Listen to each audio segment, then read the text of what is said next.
भी पार्टी लगुता है तो आम सांगसाथी मान पार्टी पूरा क्लियर थी सी मत कहते ये केतवर पार्टी लगुच कौन कहू आम सांगसाथी मैंने मत चिड़ाती केतवर जितने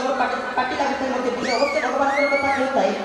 पार्टी लगुता है किंतु पार्टी लगुवा पिला जी भलसे कथा कहवा शिखिनी शब्द को जानी नहीं शब्द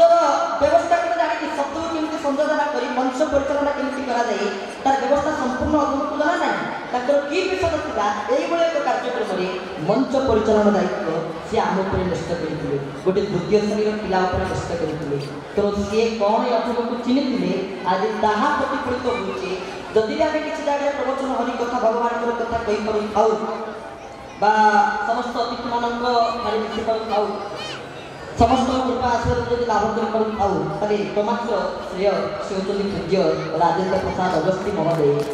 कारण गोटे जगार पत्रिका आम विद्यालय कथा बाहरी गोटे पत्रिका दूरदर्शन नाम पत्रिका तेरे पत्रिका आम विद्यालय कथा बाहरी थाए लिखाई थाए केशवंकर जे प्रेरणात्मक गुरुजी आचार्य लिखाई थाए श्रीजुक्त राजेन्द्र प्रसाद अगस्ती किंतु लिखाई श्रीजुक्त राजेन्द्र प्रसाद अगस्ती मुनि से दूरदर्शी पत्रिका आम देखा पाइलु श्रीजुक्त राजेन्द्र प्रसाद अगस्ती मुनि जमी पूज्य हरिकृष्ण शतपथी महोदय आपको कहते कारण हरिकृष्ण ए हरिकृष्ण जब मुझे करी से मत बारंबार इच्छा हो हरिकृष्ण कहवा तेणु हरिकृष्ण शतपथी महोदय आपको कहते राज्यपाल पुरस्कार प्राप्त राष्ट्रपति पुरस्कार प्राप्त एमती जन प्रधान आचार्य को आम पाइचे प्रकृत में बड़ भाग्यवान समस्या तेणु जी कौन चिन्हते यही दूरदर्शी पत्रिका लिखा जाए श्रीजुक्त राजेन्द्र प्रसाद अगस्ती मुनि कारण आम जाने शास्त्रीय दृष्टिकोण जो मुनि थे नाम हूँ अगस्ती मुनि और रामचित्र मानस गोस्वामी कहते एक बार के काज माही सबको गए कुंभ दृष्टाय माने अगस्ती मुनिकर अन्य नाम हूँ कुंभ रामचित्र मानस दृष्टिकोण तेणु अगस्ती मुनिकर अन्य नाम कुंभज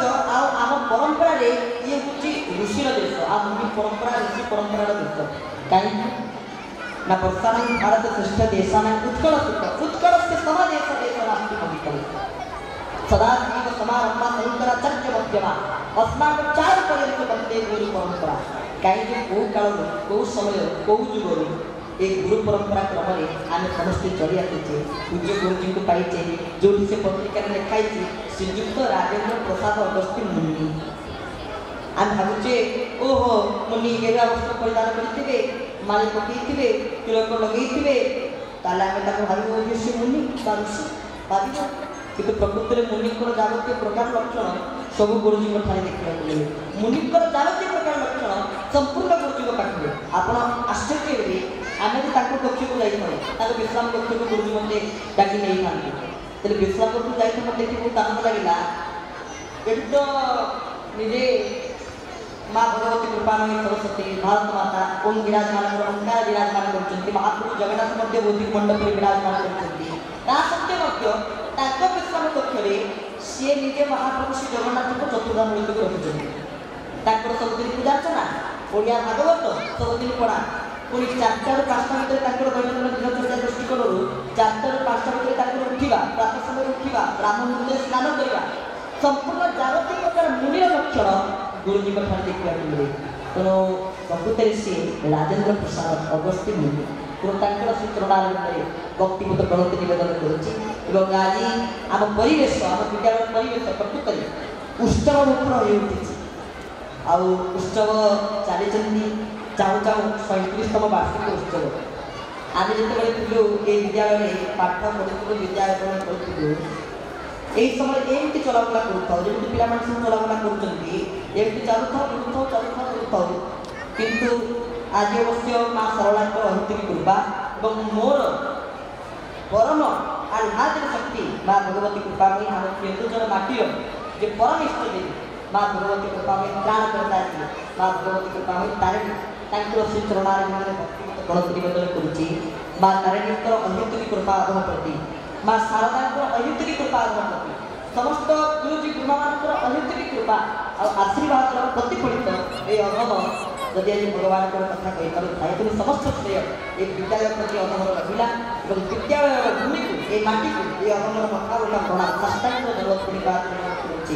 विद्यालय माटी कारण जब भी आम विद्यालय आस सब विद्यालय गुड़ी को आम मुंडे मारिबार भूल के सबुदिन विद्यालय गुड़ी को मुंडे आज जो आम विद्यालय प्रवेश कर आगे विद्यालय रज गुड़ी को मथाड़ धारण कर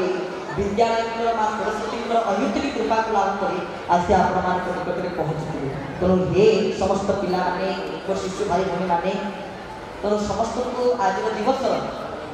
वार्षिक उत्सव अनेक अनेक शुभेच्छा शुभकामना यही विद्यालय समस्त गुरुजी गुरुमान आशीर्वाद तम पर लाभ हो तमें भल मनीष अवश्य आम विद्यालय अनेक सब छात्र छात्री मैंने केते उच्चपदस्थ कर्मचारी हिसाब से बसी किंतु गुरुजी गोटे इच्छा आम पिला अनेक पाठ पढ़ी पढ़ संस्कार संस्कार को लाभ कर आ जो पर्यंत मनुष्य पाखे ये संस्कार आसने सी पशु सहित समान कारण जो मैंने भगवान को नाम शुणी नाक टेकती भागवत श्री जगन्नाथ दास कहते हरि विमुख प्राणी जैसे से प्राणी पशु संगते जो मैंने हरि विमुख से प्राणी माने पशु सहित समान आमको मनुष्य शरीर मिली ओह मनुष्य भाया दी आखि दुई कान आउ नाक और गोड़ ये मनुष्य शरीर मिली आम देखी जानी ना ये मनुष्य प्रकृति सी मनुष्य मनुष्य शरीर पाई अनेक पशु सहित सामान होती कौ बाड़े सी ना हरि विमुख प्राणी जते से प्राणी पशु संगते आम भाषा साक्षात राधाराणी जो चुटी अवतार अति गोटे श्री जगन्नाथ दास निजे संस्थ रचित श्रीमद भागवत कहते जो मैंने हरिद्र विमुख से प्राणी मैंने पशु सहित सामान किंतु गुरुजी प्रेरणा ये समस्त छात्र छात्री मैंने समस्त गुरुजी कृपा माने हरि